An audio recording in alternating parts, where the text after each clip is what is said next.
हम लोग देखेंगे partnership, meaning of partnership, characteristic of partnership, merit of partnership and demerit of partnership, सब कुछ देखेंगे इस वीडियो में। ठीक है, इस लेक्चर नंबर 12 हो रहा है सर। सबसे पहले हम लोग बात करते हैं कि ये पार्टनरशिप किस चिड़िया का नाम है।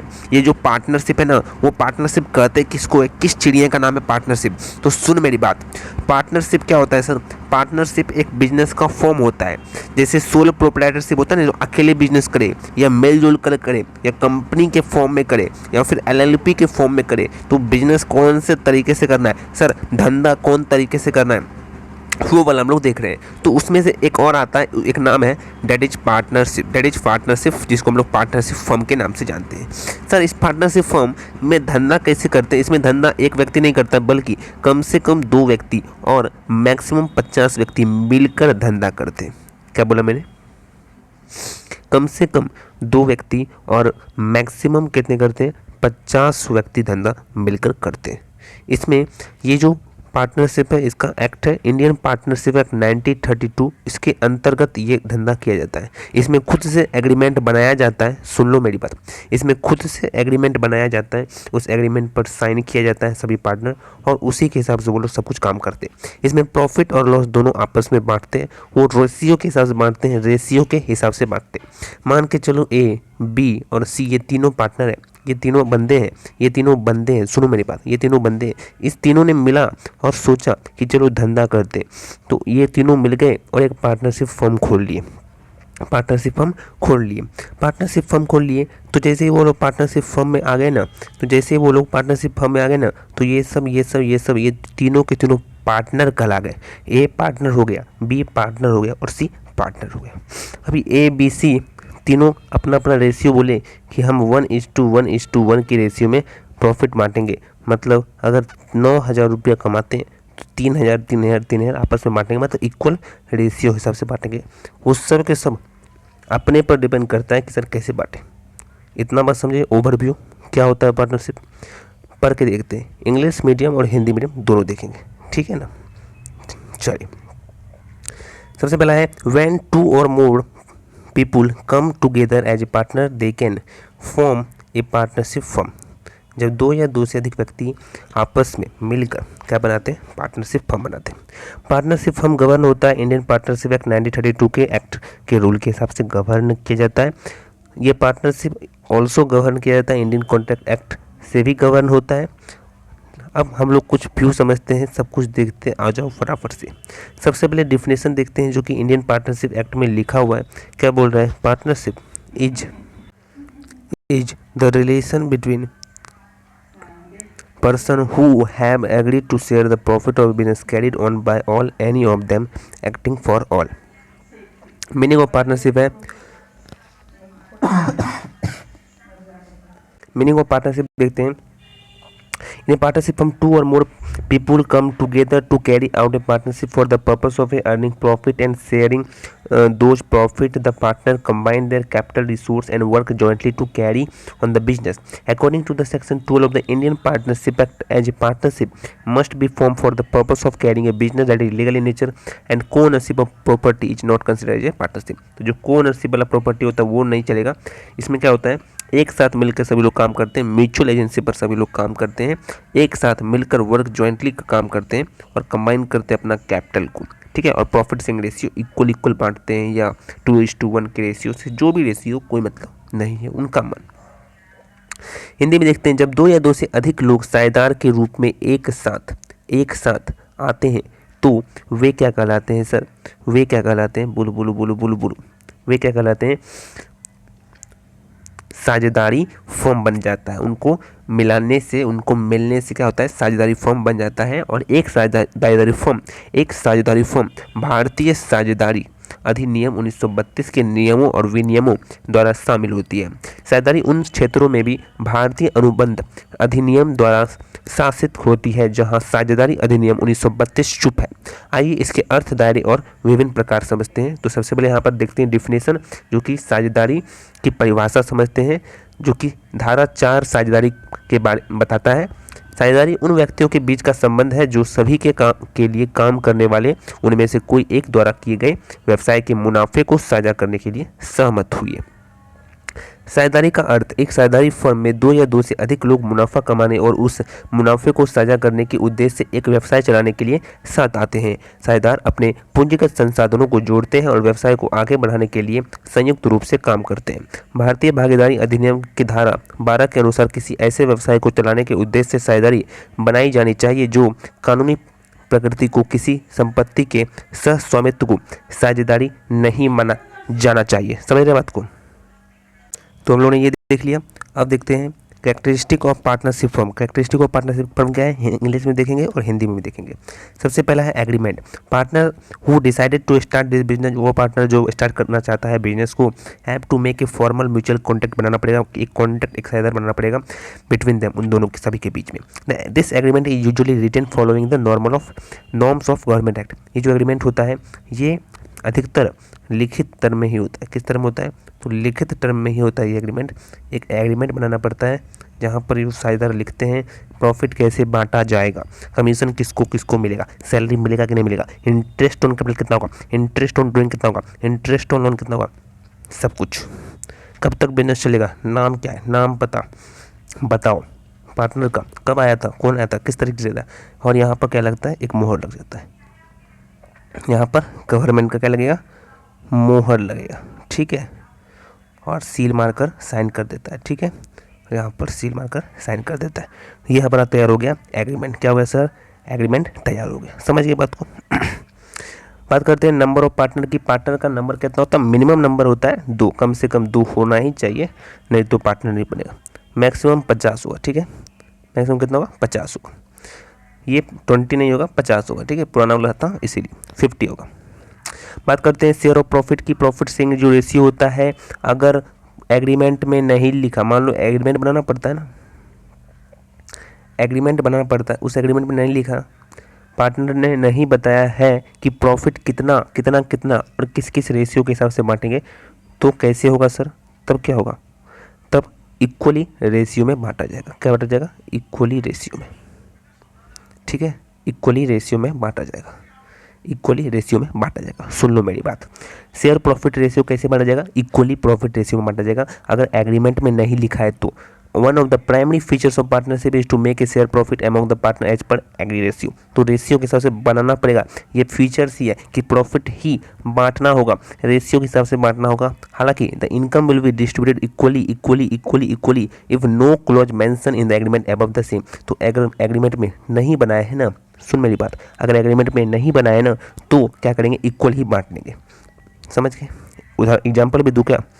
सुन, 10,000 रुपये तेने पार्टनर ने कमाए, 10,000 रुपये में पार्टनरशिप फर्म में एक साल में कमाए, 2 या 5 आदमी है, ठीक है, 5 पार्टनर है, रेशियो नहीं बताए तो 5 को क्या करना है? पाँचों व्यक्ति को, ए व्यक्ति, बी व्यक्ति, सी व्यक्ति, डी व्यक्ति, ई व्यक्ति को 2-2 हज़ार रुपया क्या करेंगे?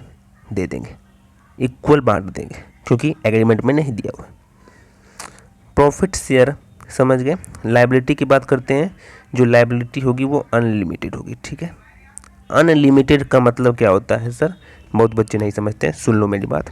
मान के चलो ये बैलेंस शीट है, मान के चलो जो लायबिलिटी है ना सर, अगर मान लो जो लायबिलिटी है वो अगर ज़्यादा हो गई एसेट की तुलना में और पार्टनरशिप फर्म डिजॉल्व हो गया, ख़त्म होने वाला है, समाप्त होने वाला है, तो जो क्रेडिटर है, जो लायबिलिटी है, जो बैंक लोन है, तो जो आउटसाइडर जो लायबिलिटी है उसको तो चुकाना पड़ेगा। एसेट मान के चलो तेरे पास 10,000 रुपया है और लायबिलिटी है 15,000 रुपया। सर 10,000 का तो 10,000 चुका दोगे, 5,000 जो लायबिलिटी बचेगा उसको पार्टनर कौन भरेगा? पार्टनर भरेगा, वो भी अपना पर्सनल एसेट से, अपना पर्सनल संपत्ति से वो बेचेगा। अपने आप को बेच दो, अपने घर परिवार संपत्ति सबको बेच बाच के उसे देना पड़ेगा। That is called unlimited liability. In general partnership all the partner subject to the liability, it means all of them are collectively responsible होगा, जिम्मेदार होगा, रिकवरिंग ऑल डेट। डेट का मतलब वही डेट का मतलब क्या हुआ? लायबिलिटी हुआ।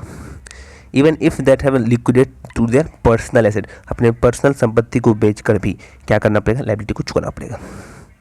पांचवा है transferability of interest. Transferability of interest का मतलब होता है कि जो भी पार्टनर है कभी भी शिफ्ट नहीं कर सकती उसका इंटरेस्ट को अपने एग्जिस्टिंग फर्म से दूसरों को, है ना, ट्रांसफ़र नहीं कर सकती। इंटरेस्ट मतलब वो मत समझना, ब्याज मत समझना। इंटरेस्ट मतलब होता है राइट, ठीक है, कुछ अपना शेयर अपना हिस्सा नहीं बेच सकती है। ठीक है। समझने बात को, जो अपना रेशियो के हिसाब से मिलता है प्रॉफिट, या मान लो ए है, बी है, सी है, ये दोनों पार्टनर है। सी चाहता है कि मैं दूसरों को भी अपना कुछ हिस्सा दे दूं, कुछ इंटरेस्ट दे दूं ताकि वो भी कमा सके, तो ऐसा नहीं कर सकता।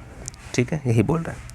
ट्रांसफिलिटी ऑफ इंटरेस्ट बोल रहा है कि there is a strict restriction है upon the inclusion of retirement of the partner even a minor changes in if the ownership of a business has to make it with the consent of other member involve in partnership. तो transferability of interest नहीं कर सकता। ठीक है, हिंदी में देखते हैं साझेदारी फर्म की क्या विशेषता है। पहला है समझौता। समझौता क्या होना चाहिए? समझौता होना चाहिए, एग्रीमेंट बनना चाहिए। इस तरीके से जो एग्रीमेंट बनता है, इस तरीके से जो एग्रीमेंट बनता है वो बनना चाहिए। यहाँ पर मुहर लगेगा, ठीक है, यहाँ पर लगेगा मुहर और साइन हो जाएगा। ठीक है, सब कुछ बताया जाएगा। क्या बताया जाएगा सर? कि लाभ कितना, लाभ हानि कौन से रेज अनुपात में बांटेंगे, और प्रॉफिट कैसे बांटना है, सैलरी कैसे देना है, कौन कौन को मिलेगा, कमीशन का क्या होगा, interest on drawing, interest on capital, interest on loan कैसे कैसे होगा, कौन व्यक्ति आया था, किस समय आया था, क्या नाम है, एड्रेस क्या है, और भी बहुत कुछ बताया जाएगा कि कब डिजॉल्व होगा पार्टनर, कौन सा व्यक्ति कब रिटायर होगा, सब कुछ बताया जाएगा उसमें। एग्रीमेंट में सब कुछ होगा। अगर कोई चीज़ नहीं होगा, मान के चलिए कोई चीज़ नहीं होगा, तो जो इंडियन पार्टनरशिप एक्ट में लिखा होगा वो चीज़ होगा। समझ गए? समझौता समझ गए? समझौता होना चाहिए। साझेदारों की संख्या 2 होती है। मैक्सिमम कितनी होती है? अधिकतम 50 होती है। यहाँ पर गलती लिखा है 50 होगा। ठीक है, सुन लो। अगला है लाभ का हिस्सा। लाभ का हिस्सा बांटना होगा, रेशियो के हिसाब से बांटो, या तो रेशियो के हिसाब से बांटो, तुम अपना एग्रीमेंट में जो बनाया हो उसके हिसाब से बनाओ, तुमने जो एग्रीमेंट बनाया उसके हिसाब से बांटो। अगर नहीं बनाया है तो मेरे हिसाब से बांटो। मेरे हिसाब से मतलब इंडियन पार्टनरशिप एक्ट 1930 के हिसाब से, मतलब इक्वल, बराबर में बांटो। किसमें बांटो? बराबर में बांटो। देनदारियाँ। देनदारियाँ मतलब लाइबिलिटी जो होती है, देनदारियाँ होती है वो अनलिमिटेड होती है, असीमित होती है, असीमित होती है, असीमित होती है। ठीक है, पढ़ लेना इसको। ब्याज की गैर हस्तांतरण कोई नहीं कर सकता, कोई नहीं कर सकता। अब बात करते हैं एडवांटेज ऑफ पार्टनरशिप। पार्टनरशिप का क्या एडवांटेज है? सबसे पहले easy to form and close, बहुत ही इजी, आसानी से बन जाता है, आसानी से बनने में मदद करता है। जैसे सोल प्रोप्राइटरशिप बनता था ना, वैसे ही सेम टू सेम डिक्टो पार्टनरशिप भी बन जाता है कंपनी की तुलना में। बेटर डिसीजन मेकिंग, 2 या 3 व्यक्ति होते हैं, आपस में आराम से समझौता हो जाता है, अच्छे से डिसीजन मेकिंग होता है। तीसरा ability of fund, fund ability हो जाता है। 3 व्यक्ति हैं, 4 व्यक्ति हैं, 10 व्यक्ति हैं, आराम से फंड हो जाएगा मेंटेन, और कैपिटल ला सकते हो। ठीक है, तो फंड की एबिलिटी आराम से हो सकती है, एबिलिटी ऑफ फंड होने में कोई भी दिक्कत नहीं होता है। ठीक है, चलिए उसके बाद है रिस्क शेयरिंग। रिस्क शेयरिंग का मतलब क्या होता है? जो भी रिस्क होगा वो शेयर करना पड़ेगा, आपस में बांटना पड़ेगा। अगर मान के चलो 12,000 रुपया आपके पास रिस्क है, तो 3 व्यक्ति हैं A B C, तो हाफ हाफ लेना पड़ेगा, 4,000 रुपया सबको बांटना पड़ेगा। सर अगर 4,000 बांटना पड़ेगा, अगर रेशियो है 2:1:1, तो उस हिसाब से बांटो। मतलब 4 है तो 12,000 को 4 से डिवाइड करेंगे, मतलब 3,000, और 3,000 को 2 से करेंगे तो एक का आएगा 6,000, एक का आएगा अपना 3,000, एक का आएगा अपना 3,000, है ना। तो उस हिसाब से बटेगा, रेशियो जैसा रहेगा उस हिसाब से बनेगा। तो रिस्क भी शेयर करना पड़ता है ना। ये सब एडवांटेज है कि अकेला व्यक्ति का बोझ नहीं पड़ता है ना, जैसे अकेला व्यक्ति पर बोझ नहीं पड़ता। A और B C है, तीनों के तीनों आपस में बांटेंगे। इसको फर्क बताते हैं, थोड़ा सा नया है। Each partner contribute to the firm losses in the accordance with his agreed upon profit and sharing percentage. बोला ना कि प्रॉफिट शेयरिंग रेशियो जैसे बांटोगे ना, प्रॉफिट हम लेंगे तो लॉस आप लोगे क्या, समझ रहे हैं? या प्रॉफिट आप लोगे तो लॉस हम लेंगे क्या, नहीं ना। तो प्रॉफिट जिस रेशियो से प्रॉफिट बांटते हो उस रेशियो से आपको लॉस भी बांटना पड़ेगा। अब आगे की जरूरत नहीं है, ठीक है, समझिए, हम लोग को बांटना पड़ेगा। अगला है सेक्रेसी। सेक्रेसी मतलब जैसे सोलो प्रोवाइडरशिप में सेक्रेसी होता है कि किसी को कानो कान तक पता नहीं चलता है, इसमें दिखाने की ज़रूरत नहीं होती है। Financial statement A B C partner है तो केवल व केवल A B और C को ही पता होगा क्या कितना कमा रहे हैं, कितना क्या है, फाइनेंशियल स्टेटमेंट क्या है, किस तरीके का लिक्विडिटी है, किस तरीके का यहाँ पर वर्किंग कैपिटल है, सब कुछ पता चलेगा केवल और केवल A B C को। कंपनी की तरफ पूरे पब्लिक लार्ज को नहीं बताना होता है। यही बोल रहा है सेक्रेसी में कि पूरा सेक्रेसी होता है, किसी का सारा कंट्रोल होता है ABC में। Since business are not compelled to publish their financial statement और submit any report to the government को देने की जरूरत नहीं होती है। And secrecy regarding their activity can be easily maintain. This allow it to keep its operation and policy secret. बात करते हैं आगे। साझेदारी व्यवसाय का एक रूप है जहां दो या दो से अधिक लोग औपचारिक रूप से सह मालिक बनने के लिए सहमत होते हैं, संगठन को चलाने के कर्तव्यों को विभाजित करते हैं और संगठन द्वारा अर्जित लाभ और हानि को विभाजित करते हैं। जिन व्यक्तियों ने एक दूसरे के साथ साझेदारी बनाई है उन्हें भागीदार कहा जाता है। फर्म का नाम वो नाम है जिसके तहत व्यवसाय संचालित होता है। ठीक है, चलिए साझेदारी के क्या क्या लाभ है आइए देखते हैं फटाफट से। साझेदारी के लाभ। साझेदारी के लाभ इस प्रकार से। सबसे पहला लाभ है बनाने और बंद करने में आसान। हिंदी में देखते हैं, वही चीज़ हिंदी में देख रहे हैं, समझ रहे हैं। बनाने और बंद करने में बहुत ही ज़्यादा दोस्तों आसानी होगी। साझेदारी व्यवसाय एकल स्वामित्व की तरह तुरंत और बिना किसी कानूनी शर्तों के द्वारा बनाया जाता है। कंपनी का रजिस्ट्रेशन करना जरूरी नहीं है। साझेदारी कंपनी बनाने के लिए मौखिक लिखित साधारण समझौता ही आवश्यक होता है। साझेदारी किसी व्यवसाय को प्रबंधित करने के लिए दो या दो से अधिक लोगों के बीच एक संविदात्मक व्यवस्था होती है। ठीक है, इसको पढ़ लीजिएगा, मस्त है। बेहतर निर्णय लेना। बेहतर निर्णय लेना फर्म का स्वामित्व भागीदारों के पास होता है। उनमें से प्रत्येक का कॉर्पोरेट प्रबंधन में भाग लेने का समान अधिकार है। असहमति की स्थिति में वे मुद्दे को सुलझाने के लिए एक साथ बैठ सकते हैं, चूँकि सभी साझेदार निर्णय लेने में शामिल होते हैं। ठीक है, इसलिए लापरवाह और जल्दबाजी में दिए गए निर्णय की गुंजाइश कम होती है। क्योंकि साझेदार में कई मालिक होते हैं, सभी साझेदार निर्णय लेने में शामिल होते हैं। आमतौर पर विभिन्न विशेषज्ञ क्षेत्र के साझेदार को एक दूसरे के पूरक के रूप में भी साथ लाया जाता है, तो बेहतर निर्णय होता है। तीसरा है धन की उपलब्धता होती है। ABC बहुत सारे पार्टनर होते हैं, बहुत सारे साझेदार होने के कारण धन की कमी नहीं होती। एकल स्वामित्व की तुलना में जब दो या दो से अधिक भागीदारी साझेदार फर्म स्थापित करने के लिए एक साथ काम करते हैं तो अधिक संसाधनों की एकत्रित करना संभव हो जाता है और साझेदार कंपनी के अधिक सेवा, पैसा, अधिक समय और अधिक प्रयास से निवेश कर सकते हैं। उसके बाद है जोखिम साझा करना। जोखिम साझा कर पाते हैं वो लोग, रिस्क जो होता है वो आपस में बांटते हैं। तो प्रत्येक भागीदारी अपने सहमत लाभ साझाकरण प्रतिशत के अनुसार फर्म के घाटे में योगदान देते हैं। परिणाम स्वरूप प्रत्येक भागीदारी के लिए हानि का हिस्सा स्वामित्व की तुलना में कम होगा। पैसा खोने या डिफ़ॉल्ट करने की संभावना बहुत कम हो जाती है क्योंकि सभी लाभ हानि भागीदारों के बीच साझा किए जाते हैं। ठीक है, तो ये उदाहरण बता दिया था ना, 12,000 रुपया है तो सब अपना अपना बांटेंगे उस हिसाब से। ठीक है, बोझ होगा। अगला बात करते हैं गोपनीयता। गोपनीयता होती है, बतानी नहीं पड़ती है किसी को, सब कुछ अंदर में ही रहता है। ठीक है, क्योंकि व्यवसाय को अपने वित्तीय विवरण प्रकाश करने या सरकार को कोई रिपोर्ट प्रस्तुत करने के लिए बाध्य नहीं किया जाता है, इसलिए उनकी गतिविधि के संबंध में गोपनीय आसानी से बनाई रखी जाती है। यह उसे अपने संचालन और नीतियों को गुप्त रखने की अनुमति देती है। ठीक है, चलिए अब देखते हैं डिसएडवांटेज मतलब demerit of partnership. Disadvantage of partnership बात करते हैं, इंग्लिश में देखेंगे और हिंदी में भी देखेंगे। ठीक है, डिसएडवांटेज का मतलब क्या होता है, क्या हानि होती है पार्टनरशिप से, क्या नुकसान होता है, क्या बेनिफिट नहीं है, मतलब डीमेरिट्स है ना, गुण अवगुण जिससे कहते हैं वैसा है। ठीक है, वो वाला बात। तो सबसे पहला कि अनलिमिटेड लायबिलिटी होती है, जो दायित्व होता है वो अनलिमिटेड होता है। बता दिया था ना कैसे होता है कि पार्टनर को अपना पर्सनल एसेट भी बेच देना होता है, पर्सनल प्रॉपर्टी को भी बेच देना होता है कवर करने के लिए।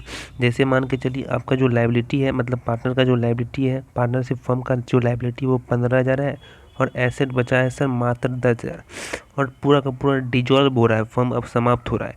तो सर 10,000 तो चुका देंगे, तो जो 5,000 अपना जो लायबिलिटी बचेगा ना, वो जितने भी पार्टनर बचे कुछ पार्टनर है वो अपना पर्सनल एसेट को बेच कर देना पड़ेगा। जहाँ से लाओ तुम, जहाँ से लाओ, है ना, ऐसा वाला करके जहाँ से लाओ।